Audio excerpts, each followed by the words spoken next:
This week we're talking about solving a lot of the problems you may have out in your yard or garden, and a lot of those problems can be solved by making the right decisions. That's especially true when you're talking about landscape borders like we have here. Now, of these choices, tell us some of your favorites and maybe some of the pros and cons. Well, there really are lots of options, and it kind of depends on what your purpose is.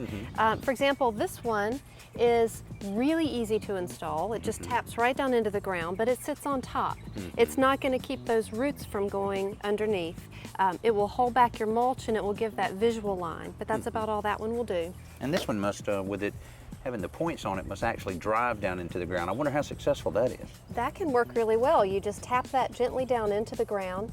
You can do at whatever depth you want. If you're trying to hold back mulch, you might leave a little bit of it sticking up. If you're trying to prevent grass, you might want to hammer it down a little farther. Okay, all right. And this is one that's, what, made out of all recycled material, right? This is a great one, made out of 100% recycled plastic. The pieces just fit together, and what's great about them is that they are flexible. It's easy to do curves. Okay. Hey, now, I've used this before. This is not any fun at all to put in. This can be difficult. You do have to dig a trench with both of these in order to fit them in there.